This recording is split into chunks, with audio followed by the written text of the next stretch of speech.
Look at this portrait. For most of us, this represents the definitive legacy of Leonardo da Vinci, the creator of singular, iconic masterpieces.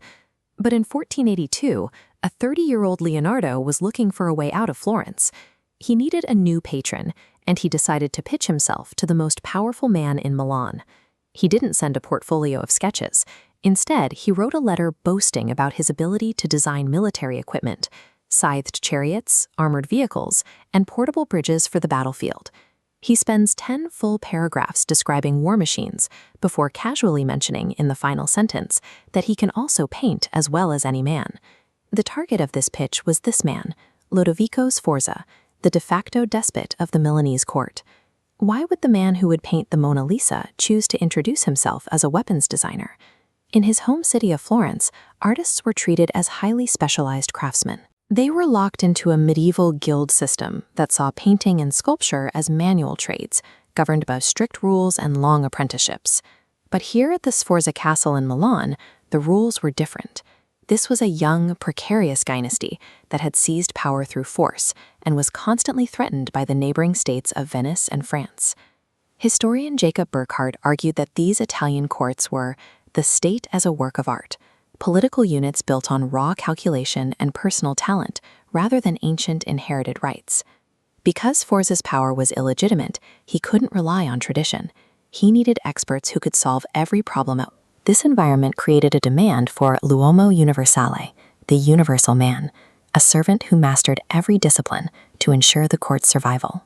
Leonardo's legendary range wasn't just a result of his private curiosity. It was a response to the specific survival needs of the Milanese court. Leonardo's actual day-to-day work for Sforza included designing mechanical planets for court weddings, engineering new canals, and planning the city's plumbing. He spent years engineering the prestige of the Sforza name, creating theatrical machines and mechanical planets that used complex gear systems to move through the air during court festivals. We often view these projects as distractions that kept him from his true work in the studio, but for Leonardo, they were the work. He used notebooks to bridge art and science. Through rigorous drawing, his pen became a tool for understanding physical forces. To Leonardo, sketching a face and drafting a gear were the same process of decoding nature. One skill set solved two types of problems. This unified approach was central to his massive equestrian monument for Sforza's father. He didn't just model a horse. He spent months studying equine anatomy and investigating the metallurgy needed to cast 24 feet of bronze in a single pour.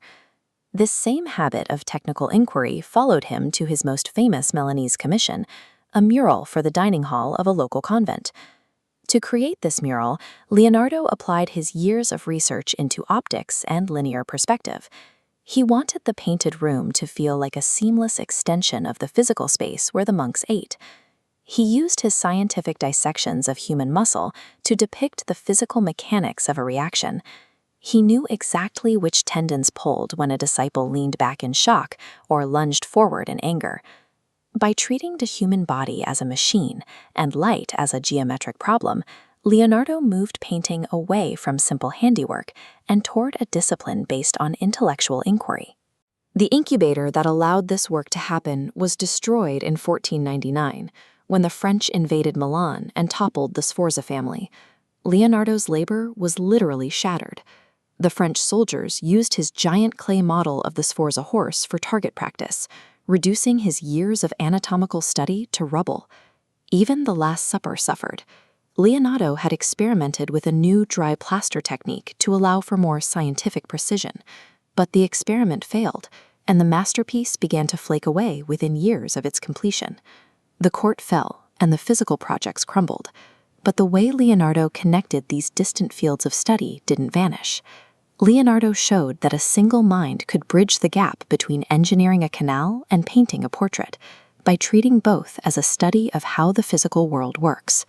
To truly recreate the world on a canvas, he proved you first have to understand the mechanics beneath it.